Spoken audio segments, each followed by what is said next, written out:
Hello à tous, moi c'est Cannelle et aujourd'hui je vais essayer de vous faire une vidéo courte et efficace sur le système sérotoninergique. Donc c'est un cours qui vous a été fait par le professeur Victory Vigneault en médicaments. Donc commençons sans plus tarder avec la synthèse de la sérotonine qui se fait à partir du tryptophane qu'on retrouve dans certains aliments comme le chocolat par exemple, qui va être transformé en 5-hydroxytryptophane puis en 5-hydroxytryptamine et c'est le deuxième nom de la sérotonine, c'est pour ça qu'on l'appelle également 5-HT en raccourci. Elle a trois localisations principales qui sont à bien retenir. Le système nerveux central, où elle va avoir un rôle de neurotransmetteur, c'est grâce à cette localisation qu'on fait très souvent l'association entre la sérotonine et la dépression. On la retrouve également au niveau digestif, dans les cellules entérochromaffines de l'intestin, où elle va être synthétisée en tant qu'hormone, et puis dans les plaquettes, où elle va seulement être stockée. Au niveau des synapses sérotoninergiques, la sérotonine est contenue dans des vésicules et l'arrivée d'un potentiel d'action va entraîner la libération de ces vésicules. Et alors là, trois choix. Soit elle vient se fixer sur des récepteurs postsynaptiques, soit elle va être recapturée par un récepteur présynaptique qu'on appelle CERT, soit elle va être dégradée.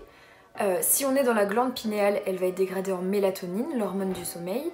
Et sinon, plus généralement, elle va être dégradée par la MAOA. Très important à retenir.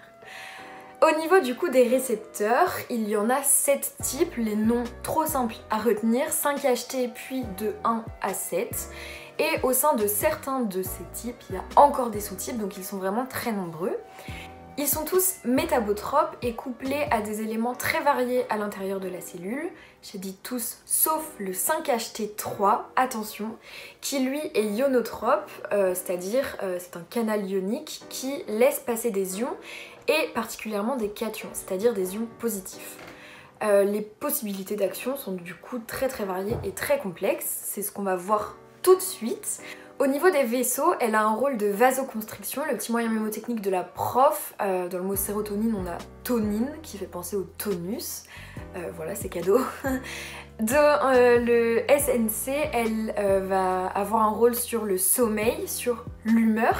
C'est pour ça qu'on l'associe très souvent à la dépression. Et c'est pour ça qu'on dit aussi que le chocolat est bon pour l'humeur. Ensuite du coup elle a également un rôle dans la migraine que je vais vous détailler un petit peu, vous comprendrez pourquoi.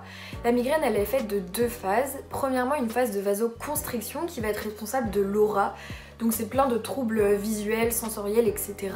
qu'on ressent avant la phase de vasodilatation qui est responsable du mal de tête en tant que tel.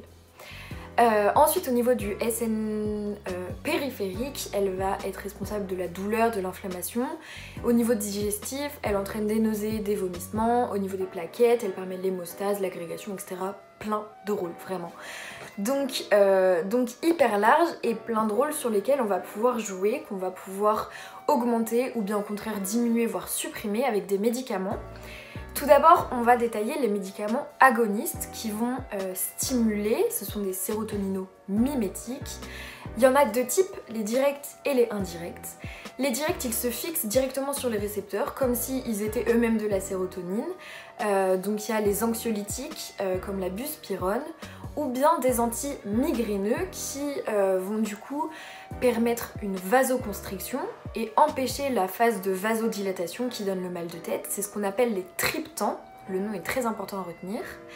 Et au niveau des indirects, on va avoir des inhibiteurs de la dégradation par la MAO, qu'on appelle les IMAO, et des inhibiteurs de la recapture de la sérotonine, qu'on appelle les IRS, c'est les initiales. Donc globalement, les noms sont faciles à retenir.